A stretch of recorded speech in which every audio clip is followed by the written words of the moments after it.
Commit to a path of action today. Not Monday morning, I'm going to start. Why would you start Monday morning when you have today right now? So whatever you're trying to do, man, if you're planning on eating right, start today. If you plan on exercising, start today. If you're planning on saving, save today. If you're planning on having a better relationship with the person you love, start right now. As you begin to look out on your life, this is challenging. This is not easy acting. You've got to bring it out and look at it. You've got to take the power out of it. You've got to expose it to the truth. And the truth is that it has no power over you. So write down something you want to act on, but for some reason that you've been holding back, and look at it. Ask yourself the question, is it helping you to continue to put it off? If it's an asset for you to continue to procrastinate, then continue to do that. Ask yourself, what's blocking you? What's preventing you from acting? Why don't you have the courage to handle that?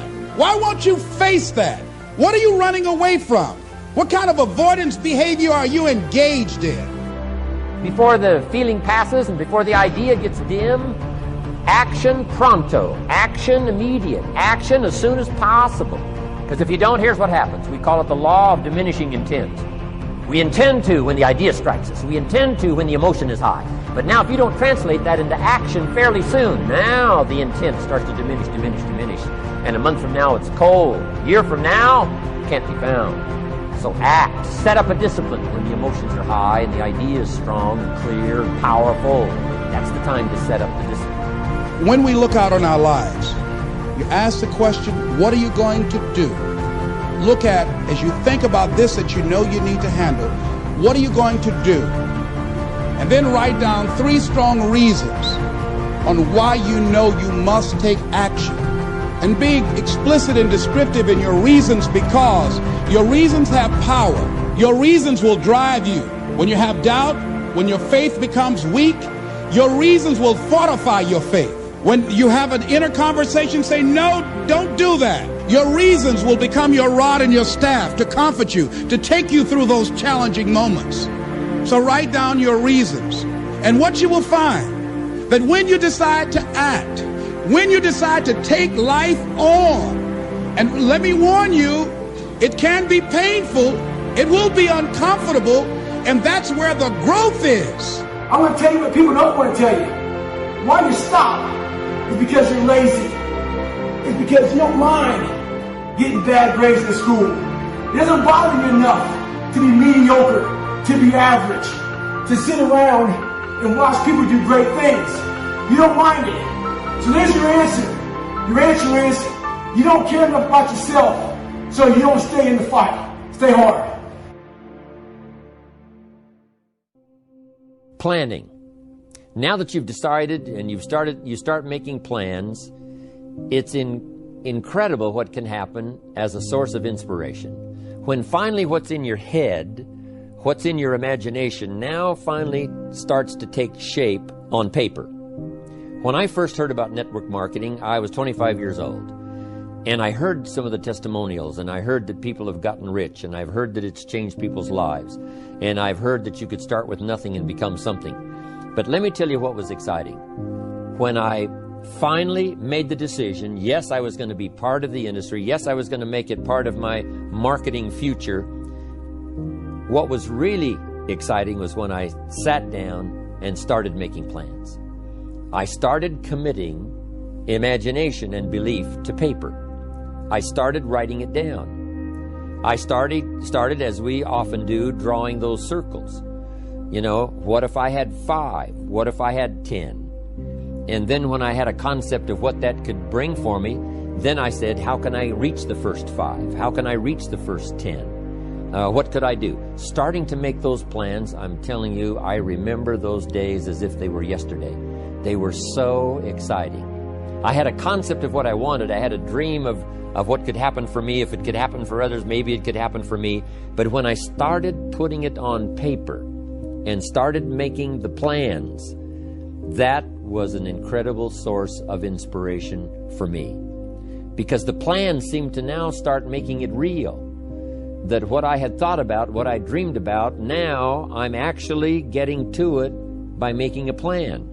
However, You can make all the plans in the world, and it is a source of inspiration for only so long. And you can make one plan, and then you can make another plan. And you can make some plans today, and the next day you can make some more plans, and the next day you can make some more plans. And it is a very exciting source of inspiration, but only for a while. I'm sure we would all agree that making plans, that inspiration wouldn't last for a week. Now, that inspiration now must drive you to do number 3. The first source of inspiration is deciding. Second source of inspiration is planning. And now, here's a big source of inspiration: beginning. Getting started. Actually turning thought and the notes on the paper, the plans, actually now committing it to action. Getting started. And beginning can be an incredible source of inspiration. Guess what you can say when you begin a change in your diet? What you can say: I'm on a new track. I have carved out for myself a new beginning. I'm on my way to the most incredible health. I will never be the same again. I'm leaving the old, undisciplined part of me. I'm leaving that behind. I'm a new person. I'm taking my first shake. I'm swallowing the first tablets. I made my first, walk around the block that I'd thought about for so long and never did. I finally did it today. I've started. I have begun. That is an incredible source of inspiration. And that is to start, to begin. You cannot believe what can happen to your self-esteem. And many of you have already experienced it. I'm just asking you to begin something new in all the areas of your life. Maybe you've always thought about benevolence and you just haven't gotten started, or you haven't made the plans, or you haven't made the decision. I'm asking you to start taking that stuff now that's in your head, that imagination, which is very powerful. And it's a great source of inspiration in itself. But then I'm asking you then to decide, use that inspiration. Then I'm asking you to make plans, begin to make plans, use that inspiration. And then if you take that first step, it can be the first step of an incredible journey. And beginning can be many things. Beginning a new commitment to learning. You say, I'm going to have a library second to none, and I bought the first book of my new library today. I'm going to be surrounded by information and inspiration. The cassette tapes and the videos and the books. I'm going to have a library second to none. I've thought about it. Wouldn't it be wonderful? And, I've started making plans. I've provided some space in my room for my expanded library. But here's what's exciting. I got the first book today. I've gotten started. This is just the first of many, many books. This is the first of a whole flow of information for me. This is the first time. You want to learn a new skill and you sign up for a class. Let's say you want to learn accounting or something, and you sign up for the class and you take the first class. You get started. You thought about it. You made some plans for it. You made some time for it. But there's nothing like sitting there in the class with the pen in your hand and the pad ready to take notes. Here I am. I'm starting on a new journey of learning.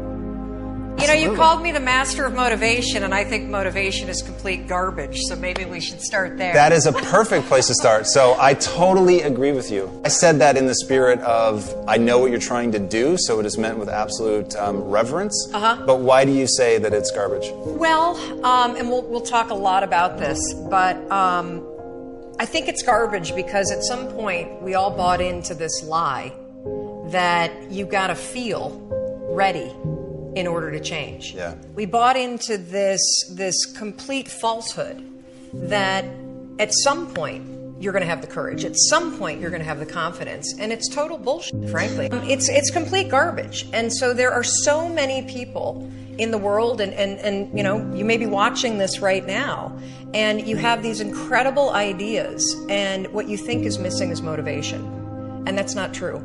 Because the way that our minds are wired, and the fact about human beings is that we are not designed to do things that are uncomfortable or scary or difficult. Our brains are designed to protect us from those things because our brains are trying to keep us alive. And in order to change, in order to build a business, in order to be the best parent, the best spouse, to do all those things that you know you want to do with your life, with your work, with your dreams, you're going to have to do things that are difficult, uncertain, or scary, which sets up this problem for all of us.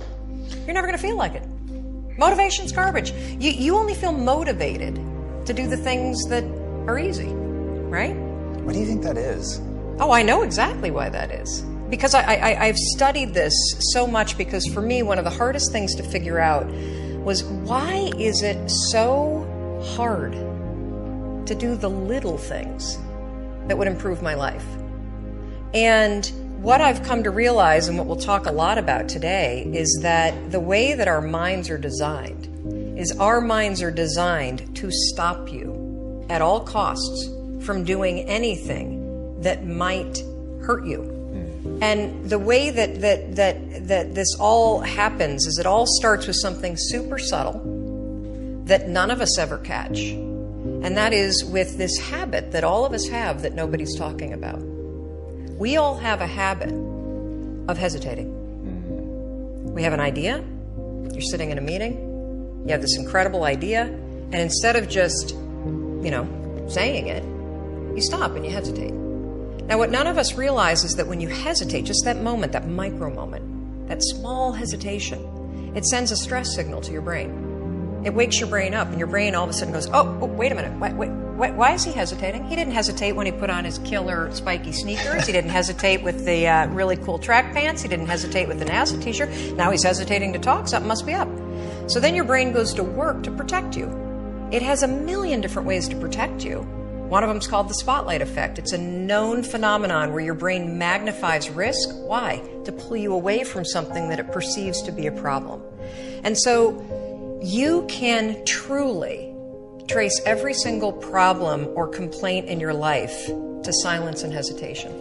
Those are decisions. And what I do, and what's changed my life, is waking up and realizing that motivation's garbage. I'm never going to feel like doing the things that are tough or difficult or uncertain or scary or new. So I need to stop waiting until I feel like it. And number two, I am one decision away from a totally different marriage, a totally different life, a totally different job, a totally different income, a totally different relationship with my kids. Not like one decision, I'm divorcing you in the marriage example, but one decision on, you could be having a conversation with your spouse and you feel your emotions rise up, and within a tiny window, those emotions can take over and can impact how your marriage goes. Or you can learn how to take control of that micro moment and make a decision to act in a way that actually shifts your marriage. Your life comes down to your decisions, and if you change your decisions, you will change everything.